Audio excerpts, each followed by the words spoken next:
Começa hoje a Semana Santa, chamada Semana Maior. Estes dias que deram sentido à nossa esperança e razão da nossa fé. Esse texto que ouvimos agora, o relato da paixão de Jesus, o momento em que tudo aquilo que ele fez foi provado pelo gosto da cruz, traz para nós situações cotidianas, coisas da nossa vida, e é preciso que façamos então este exercício de compreensão para que os acontecimentos antigos iluminem a nossa vida hoje, de tal forma que, sabedores dos acontecimentos e cientes de tudo aquilo que podemos fazer, não vamos repetir aquilo que os humanos fizeram ao rejeitarem a presença de Deus no mundo. Por isso é tão importante tornar célebre os acontecimentos e marcar cada domingo com a missa a nossa semana, a nossa vida, a nossa caminhada na terra. Nós resgatamos os antigos textos, nós comentamos os acontecimentos, nós damos sentido às coisas do passado para que nos ilumine no presente e nos ajudem a fazer as escolhas que precisamos para poder seguir com nossa vida e fazer aquilo que Deus pede de nós. Ele, ao criar o mundo e todas as coisas que existem, viu que tudo era muito bom e se alegrou por causa disso. E deu-nos consciência para que o pudéssemos conhecer. E nós, os seres humanos, diante de Deus, o Criador, o reverenciamos, o glorificamos, nós o louvamos, porque dessa forma também nós, na nossa humanidade, na brevidade da nossa vida, começamos a fazer parte da sua existência divina. É assim que nós penetramos o mistério de Deus, contemplando, louvando, glorificando, como Jesus fez e nos ensinou. Jesus sempre tinha para com o Pai esta atenção reverente, e ao chamá-lo de Pai, nos incluiu na sua filiação e nos ensinou a chamar o Criador de Pai Nosso, de tal maneira que, irmanados a Jesus, nós podemos dizer que somos sim filhos adotivos do Criador e que o nosso destino é de fato ser imagem e semelhança dele que nos criou. Hoje, ao ouvir este relato dos acontecimentos, nos encontramos com todas as personalidades que compõem o conjunto humano. Desde a multidão ansiosa por ver acontecer a graça de Deus nesse mundo, e por isso reconhecendo em Jesus o Messias, o enviado, o ungido do Pai, até aqueles que durante a noite se prepararam para levar ao coração das pessoas desavisadas a dúvida, o medo, a incerteza, e por isso espalharam naquela noite que Jesus era um malfeitor e que viera para destruir a nação. E as pessoas que não o conheciam acreditaram e por isso foram cúmplices do seu julgamento. Foram essas pessoas que estavam ali no pretório e que gritaram: solta-nos Barrabás, crucifica Jesus.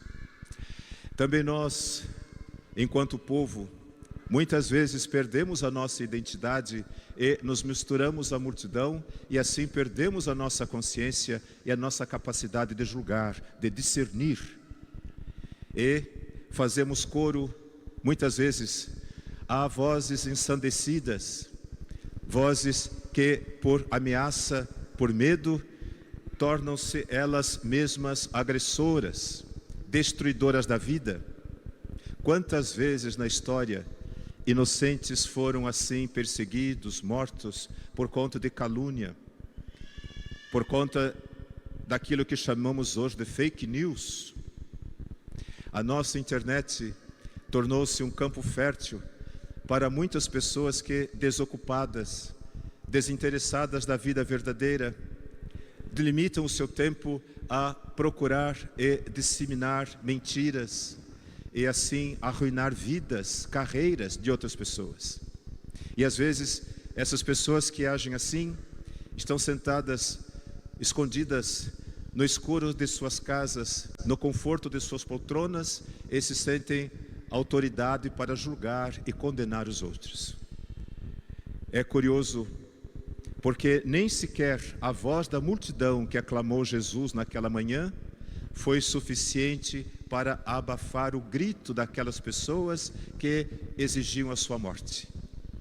De alguma forma, o mal tem esse poder de gritar, o mal tem esse poder de se espalhar, contaminando as consciências, impedindo as pessoas de verem a realidade e de criarem essa fantasiosa vida de que, de alguma forma, a justiça está em suas mãos. Nós precisamos ser cuidadosos e temos que manter ativa a nossa consciência. E é por isso que as missas, esse momento sagrado, esta hora santa em que nos reunimos para descansar o nosso espírito na presença de Deus, nós ouvimos a sua lei, nós refletimos a sua palavra e nós nos dispomos a seguir Jesus, nosso Senhor, o Messias enviado de Deus. Todas as vezes que nos aproximamos da mesa sagrada para receber a Santa Hóstia, nós dizemos: eu vou tomar a comunhão. Mas o que nós queremos dizer de verdade é, ao tomar a hóstia sagrada, colocá-la em nossa boca e permitir que ela faça parte do nosso corpo, do nosso ser, nós estamos dizendo: eu renovo o meu compromisso. E por isso se chama comunhão com Jesus. Ao receber o seu corpo, ao tomar em mim a sua vida, eu faço com ele comunhão. E por isso a hóstia sagrada é sinal da comunhão do povo com o seu Senhor, do rebanho com o seu pastor, daqueles que seguem a Jesus porque acreditam que o reino de Deus, nele, já está presente no meio de nós. Gostaria por demais de lhes falar das personagens que compõem esse texto da Bíblia. É o texto da minha paixão. Eu usei várias vezes na faculdade de teologia e por isso eu estudei, conheço os detalhes, amo esse texto e sempre me emociono quando o proclamo ou quando reflito sobre ele. Mas, em atenção às pessoas que estão em pé, eu prometo ser bem breve e, deixando de lado todos os outros, faço muita questão de lhes falar destas personagens, porque elas têm muito a nos dizer hoje. Em primeiro lugar, os apóstolos de Jesus, Judas e Pedro. Judas tinha a sacola do dinheiro. Ele era o tesoureiro do pequeno grupo. Por onde eles passavam, as pessoas de boa vontade davam-lhes moedas de pequeno valor para que pudessem comer. E Judas é quem guardava as moedas consigo. O dinheiro tem poder não em si próprio, mas em nossas mãos. O dinheiro não é um organismo vivo, mas ele traz em si o princípio da corrupção. O dinheiro não é maldito. Nós precisamos do dinheiro nessa sociedade para sobreviver. Mas nós temos em nós aquilo que é insaciável, é o nosso desejo. E por isso, as pessoas que se deixam corromper pelo dinheiro, as pessoas que buscam acima de tudo poder e prestígio, elas fazem do dinheiro um instrumento do mal. 30 moedas de prata não era uma fortuna. Era um dinheiro que para uma pessoa cobriria suas despesas por 4 ou 5 meses. Portanto, não era uma fortuna. Não foi pelo valor do dinheiro que Judas traiu Jesus. Como nós tentados que somos, temos esse desejo de melhorar de vida, de ter as coisas que para a sociedade são importantes. E isso significa valor. Nós priorizamos aquilo que acreditamos ser um valor. Deus nos mostra valores que contrariam esses que o mundo apresenta. Mas, assim como para nós, muitas vezes, a sedução desses valores é mais forte. E nós nos deixamos levar dizendo assim, mas é tão pouco, não faz mal. Todo mundo faz isso, ninguém vai saber. Eu vou fazer o bem, eu vou pegar um pouco desse dinheiro e ajudar os pobres, vou dar para a igreja. E assim por diante, a gente vai como que amortecendo a consciência, escurecendo a luz que nos faz brilhar diante de Deus por conta das conveniências. Judas, portanto, se deixou seduzir, não por uma fortuna, mas por algum dinheiro, porque ele não soube pesar o valor das coisas. Nós precisamos aprender, mas não só isto. Pedro foi aquele a quem Jesus mais confiou, entregando a ele as chaves do reino dos céus. Tudo o que você ligar na terra será ligado no céu. Pedro esteve com Jesus durante todo o tempo, viu os sinais, ouviu a sua palavra, prometeu que estaria do seu lado em qualquer situação.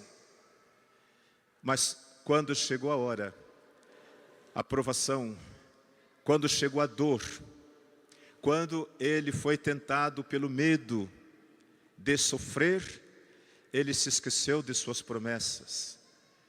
E eu fico pensando quantas vezes, por covardia, nós que temos boa intenção, também não nos omitimos diante daquilo que Deus nos pede. Quando estamos para fazer um bem, quando estamos para defender alguém, quando estamos para promover a verdade, somos tentados a pensar, mas e se isso me contaminar também? Isso me sujar? E se as pessoas falarem mal de mim, porque estou defendendo tal pessoa, tal ideia? E se por causa disso eu não for promovido no meu trabalho?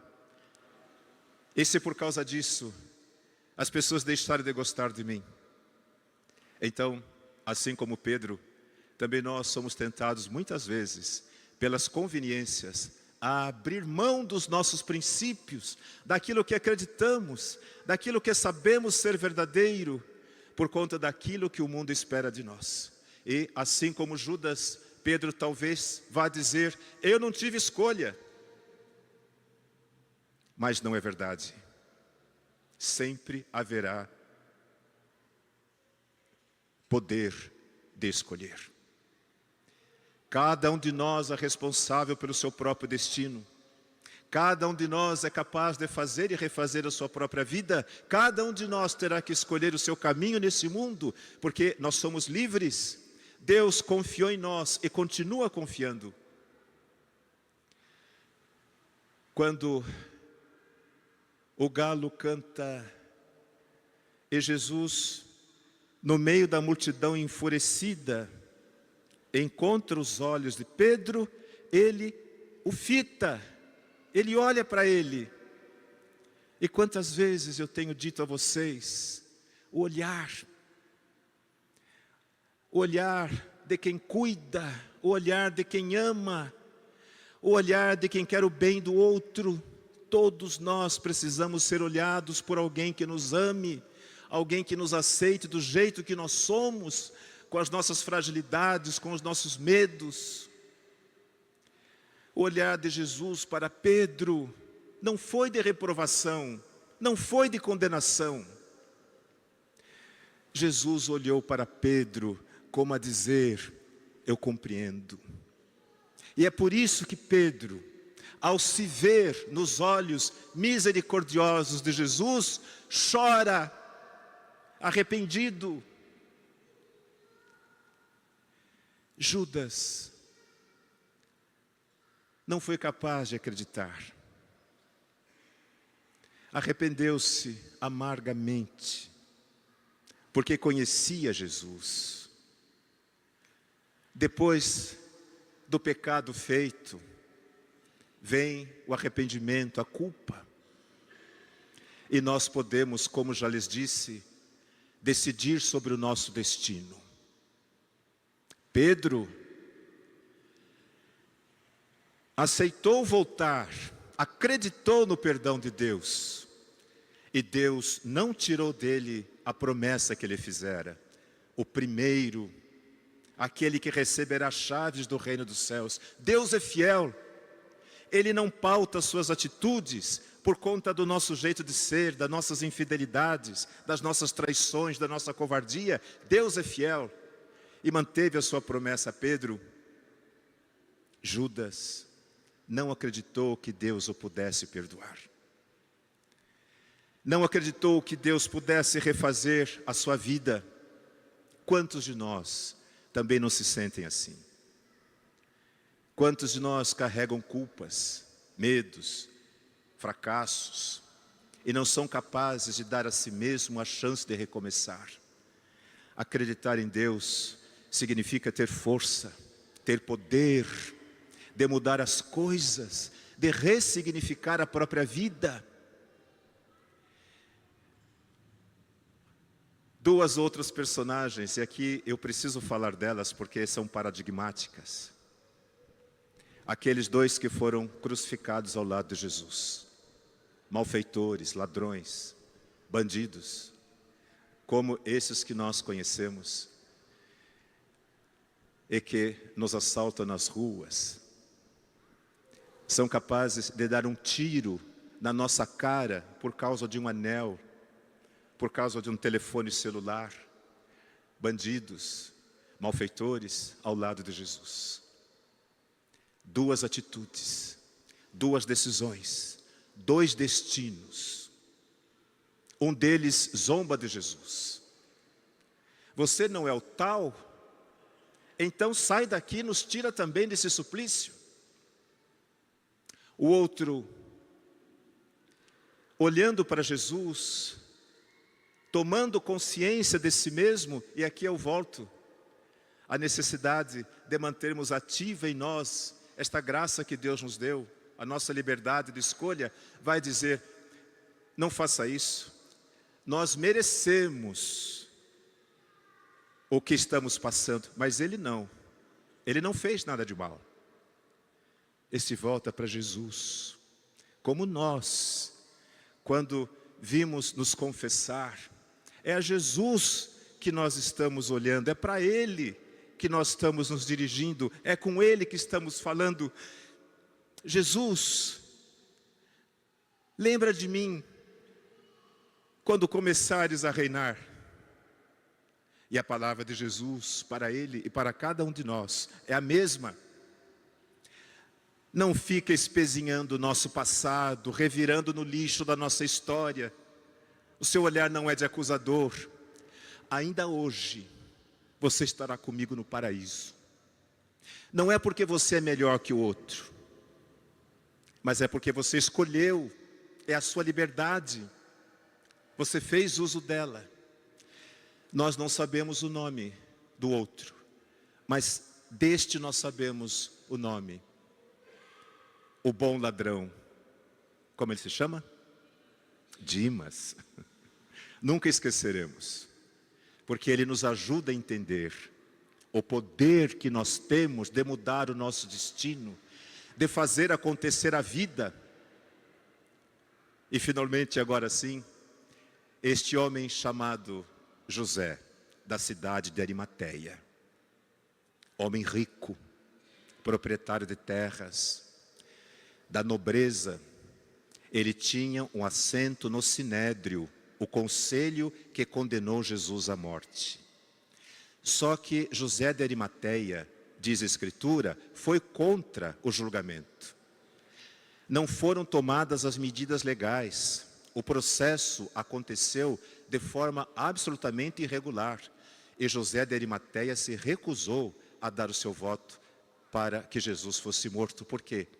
Ele esperava, acreditava que Deus daria um sinal.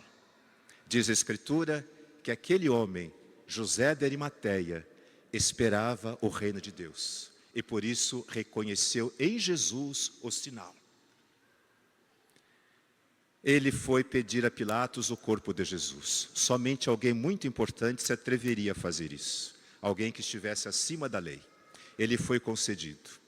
Retiraram o corpo do nosso Senhor e ele o colocou no túmulo de sua família, para que se cumprisse as Escrituras. Foi sepultado entre bandidos.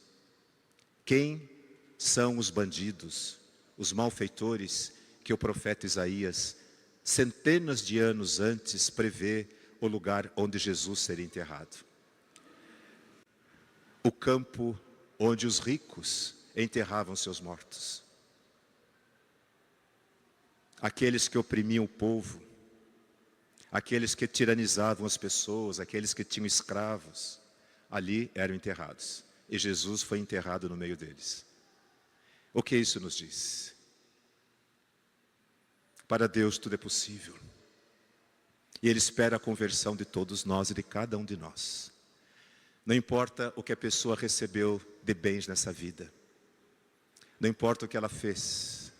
O que importa é aquilo que ela acredita e para o qual doa sua vida.